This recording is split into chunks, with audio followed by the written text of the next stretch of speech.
चीज जैसे अपने को मीठी लगे ना, तो फिर अपने जनों को परोसी जाती है।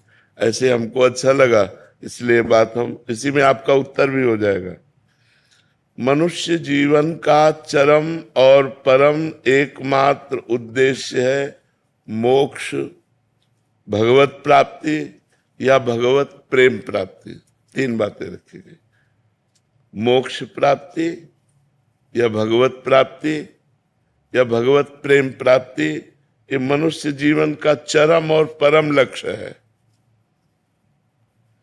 जिस मनुष्य जीवन इस महान उद्देश्य की पूर्ति की साधना में लगा दिया गया, वही मनुष्य जीवन धन्य हुआ, सार्थक हुआ, अन्यथा बेकार गया।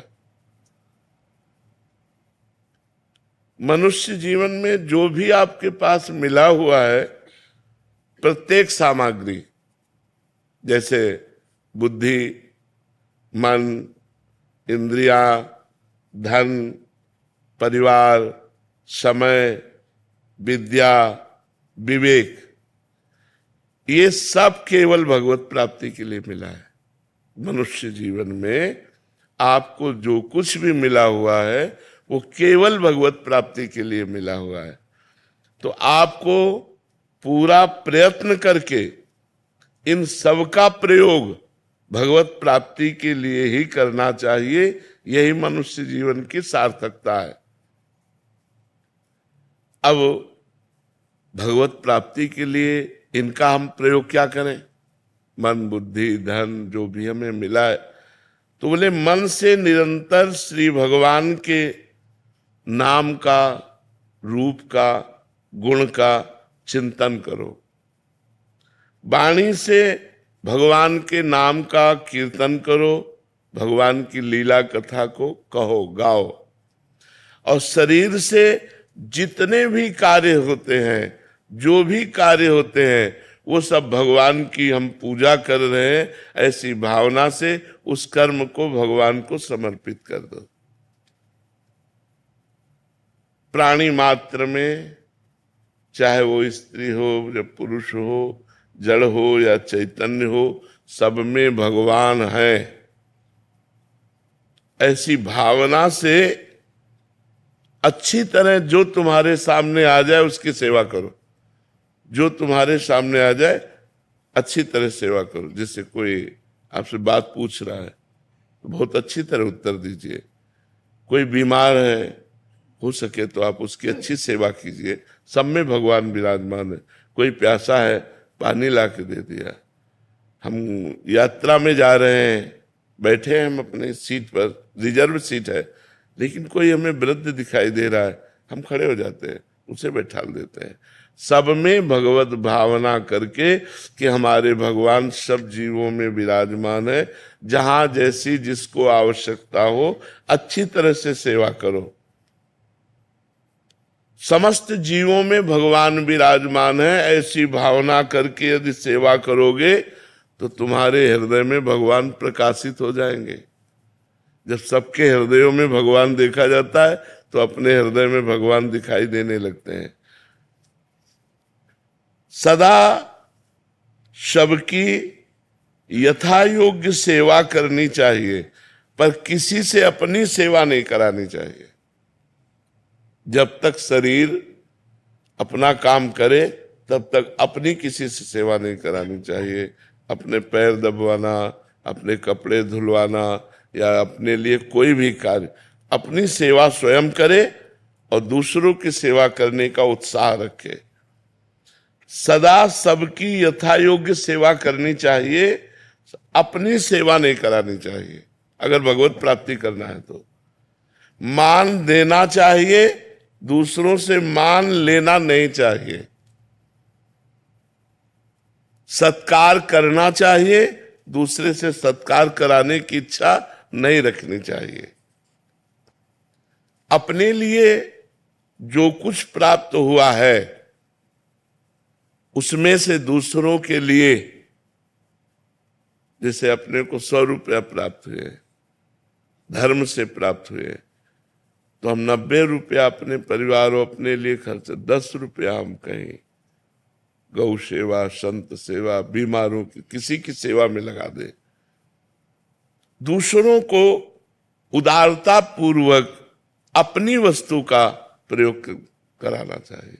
उदारता पूर्वक अपने पास 4 रोटी है, 1 रोटी ली, चिड़िया, गाय, कुत्ता किसी को दे दिया, ये रोज का नियम रखना चाहिए। अपने पास जो कुछ है सब भगवान का है, ये जान करके भगवान ही मेरे सामने इस रूप में आए हैं और उनकी ही दी वस्तु उनको हम दे रहे हैं। इसमें मेरा कोई कहीं भी किंचन मात्र अभिमान जागृत नहीं होना चाहिए कि मैंने किसी को वस्तु दी। भगवान की दी हुई वस्तु भगवान को ही दे। तो दीयम वस्तु गोविंदम तो ब्रह्मेव समर्पय। बहुत सुंदर बात है, अध्यात्म की है। अगर हम दूसरों का उपकार करते हैं, दूसरों को वस्तु देते हैं, दूसरों की सेवा करते हैं, तो हमें नम्रता बढ़नी चाहिए, अभिमान नहीं। नम्रता बढ़नी चाहिए, अभिमान नहीं। हमने उनको ये दिया, हमने वो सेवा की, हमने इतने बीमारों की सेवा, एक तरह का अहम पुष्ट हो जाता है इसमें भी। तो कह रहे अभिमान नहीं आना चाहिए, नम्रता आनी चाहिए और हर समय प्रसन्नता बढ़नी चाहिए कि हमारा जीवन भगवान की तरफ जा रहा है। किसी को कोई वस्तु देकर उसके बदले में लेने की कोई कामना नहीं होनी चाहिए, कुछ भी नहीं। आपकी वस्तु थी, आपको दे दिया हमें, हे भगवान तो दियम वस्तु गोविंदम तो ब्रह्मेव समर्पय। कुछ बदले में लेने की चाह नहीं होनी चाहिए। अपने लोगों की चाह होती है, इतनी तो होती है कि वो मुस्कुरा के हमको धन्यवाद कहे। संसार के भोगों में सुख है, ये बात धीरे धीरे मिटा दो।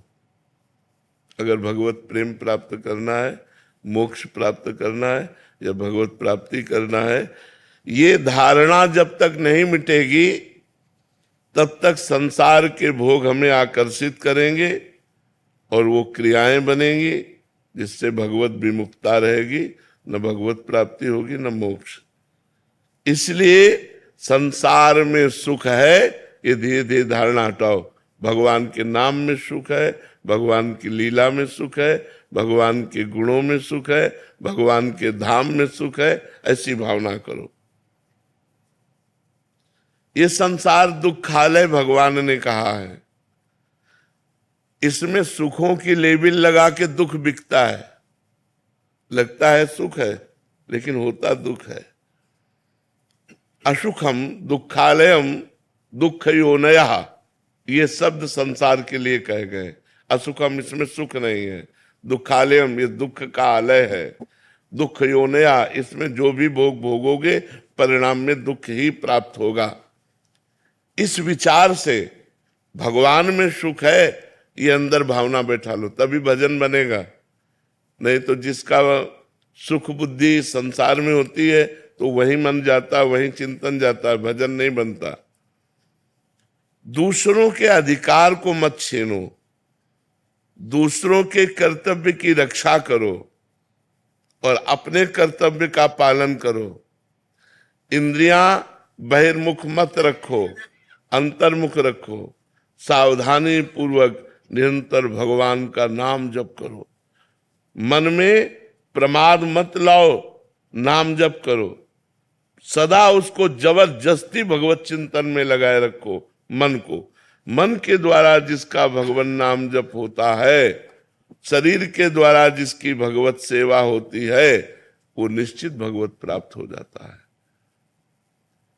आसक्ति, कामना, ममता और अहंकार, इसी से पाप और दुख बनते हैं। किसी भोग में आसक्ति, किसी व्यक्ति में आसक्ति, कोई भोग की कामना, किसी पद की कामना, धन की कामना, परिवार की ममता, शरीर का अहंकार, विद्या का अहंकार, धन का अहंकार, इन्हीं से पाप बनते हैं।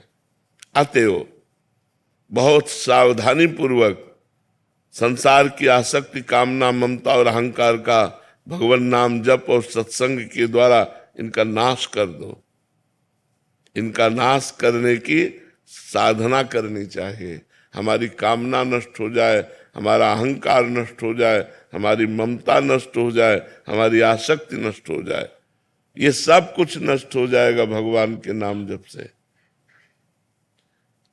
कामना भगवत प्रेम की करो कि हे भगवान आपसे हमें प्रेम हो जाए, हे भगवान